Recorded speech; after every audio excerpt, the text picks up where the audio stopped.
illuminated and everything? Yeah, that's what I heard. But they are still friends, aren't they? They say it's supposed to be like the Josie say.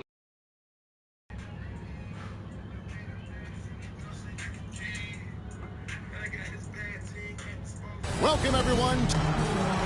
And here's what the schedule looks like for the Los Angeles Lakers. On Monday, they'll go up against Bradley Beal and the Phoenix Suns. Then on Wednesday, they'll face off against Donovan Mitchell and the Cleveland Cavaliers. And for their matchup with the...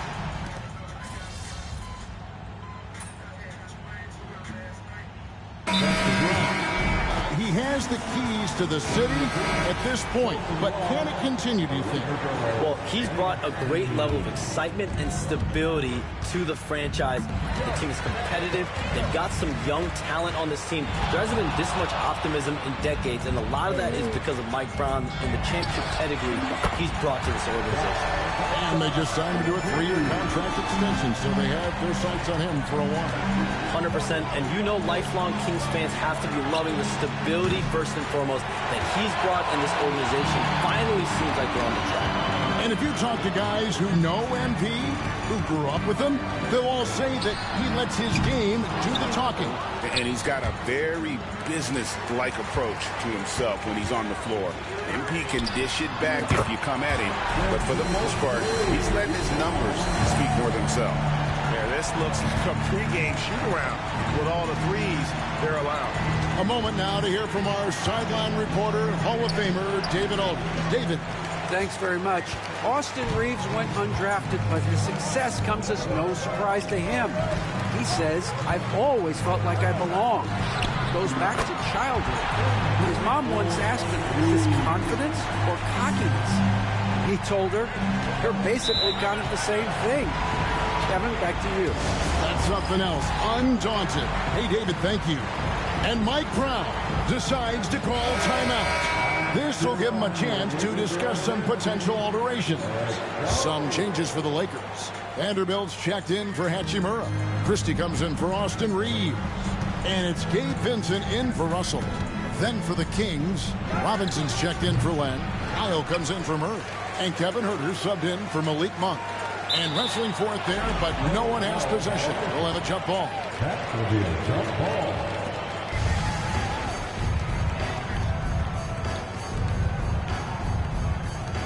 Well, the latest CBA introducing the second apron, limiting Shams what teams above the cap can do. How does that new rule affect teams? Decision makers tell me that they're very much keeping an eye on the second apron, not only of their team, but others, and teams that will have to shed salary because of the second apron and the amount of big contracts we're going to see teams give to players. You're going to see it at the top, but that may dwindle in the middle of their roster. But we will see a more competitive league because of these new CBA changes and less of a chance of super teams and just more parity and dispersed talent.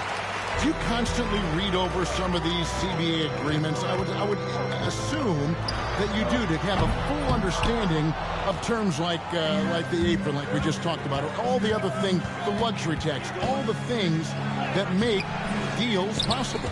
It's one thing to have luxury tax. It's a whole nother animal now to have the second apron, and that certainly for teams that are deep in the second apron, that limits their ability to go make major trades, to be able to sign players for more than the minimum, and we're seeing that happen to at least one or two teams around the league right now. So how will that impact things? Well, certainly the CBA being 50, 60, 70 pages, that's something you pour through before every calendar year. Just fascinating. LeBron's checked in for the Lakers. Then for the Kings, DeMar DeRozan. He's checked in for Robinson. And Jordan McLaughlin subbed in for Fox. Here's DeRozan. Will not go. This is off the front iron. Lakers leading by 3. The 3. And the Lakers hit again from deep.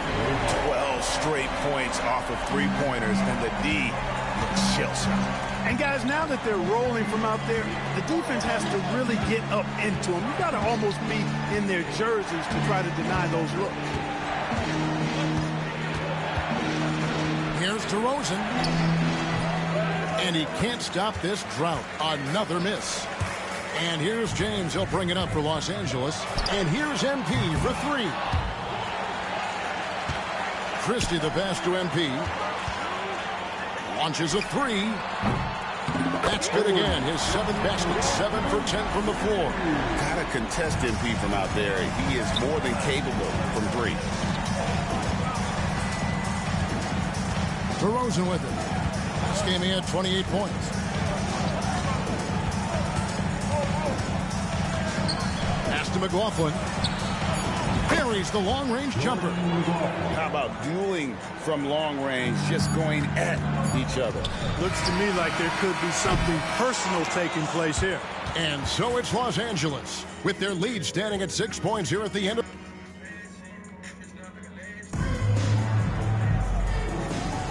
And if you're just joining us, we've played through 1 quarter in this one.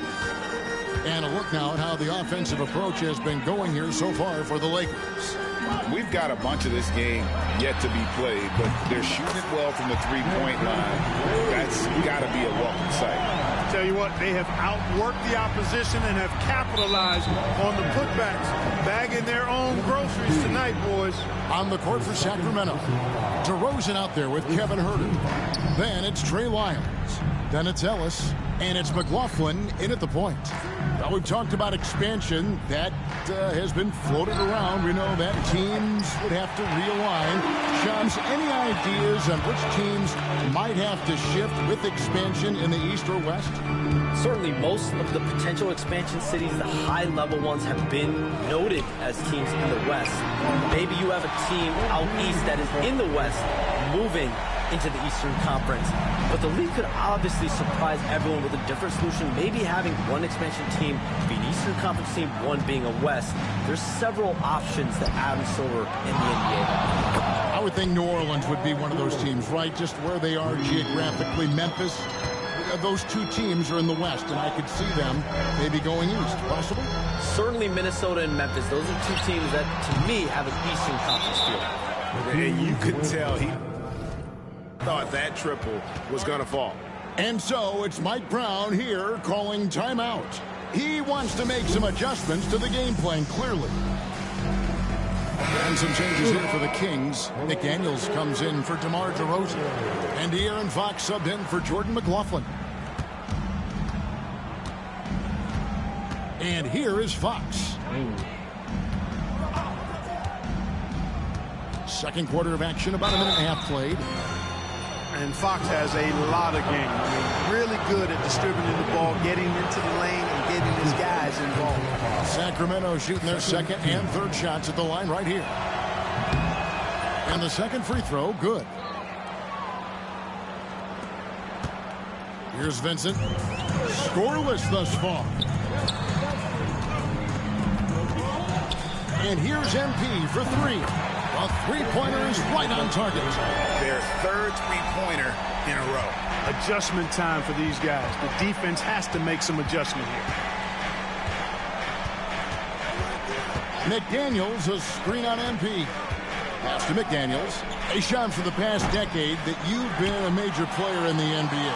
It's been LeBron's league. It's been Curry's league. Who else is going to take over this league, you think, coming up around the corner? Given the NBA Finals we just had, have to throw in Jason Tatum, Jaylen Brown, and Luka Doncic into the fold as far as faces of the NBA. But Nikola Jokic is so good. He will be one of the guys for a while. Giannis Antetokounmpo, you have to mention him as well. But ultimately, you have to also keep an eye on Victor Wembanyama, the way that Victor Wembanyama could take over the league. And already, so early, was so special. Victor Wembanyama is someone to keep an eye on. Okay, they just passed a note down to me, or Dan here. What about Anthony Edwards at Minnesota? He's another one, right? Young American player who is really making an impact. Anthony Edwards, Devin Booker, you have to consider those two as well. And it's special, the crop of young players that we have coming up in this league. One of them is sure to emerge as this generation's, whether you want to call it Michael Jordan, Kobe Bryant, LeBron James, there will be a face out of this crop. And we cannot wait. MP looking around. And it's off from three-point range. And stolen by MP. And in the second quarter, a little under 3.5 minutes played. Good, another from three. Another three. I'm not sure I've seen a better three-point shooting night. They just keep pouring in. This is a top 5 all-time single game for three-point shots made. The wide open look here for Fox. Trying to come right back with the three of his own. It's no good. And here's MP for three. And it's Sacramento with the rebound. They're coming off that win against Minnesota. And for me, guys, that's what I call a character game. I mean, they could have closed up shop. It would have been easy to just let that one go and get ready for the next one. But they fought back. I mean, and that mental fortitude that they displayed there is one of the reasons why they're such a good team. Being as far down as they were, as late as they were down, I mean, that should feel really good to that group to come away with the win. And again for three. And all game long, the threes have been pouring in for him. There is no stopping his shot. And this is already a game he'll never forget. He's trying to make it a game that the world never forgets. And the league continuing, Shams, to tweak the rules around replay review. But would you set a time limit to maybe tweak it a little bit? Have to, right? Especially some of these games and the way they're ending. It's something to... Connects again from distance. And with that made three, he now stands alone for third most threes in a single game. He's been locked in, and it's been lights out for him all game long, D.A. What a shooting performance. Lyles hits a screen for Ellis. Misses the three. Lakers leading by 23. James, the pass to MP. Shoots the three. The Lakers keeping it going. A new 14-second shot clock. Beyond the arc. And the three ball is good.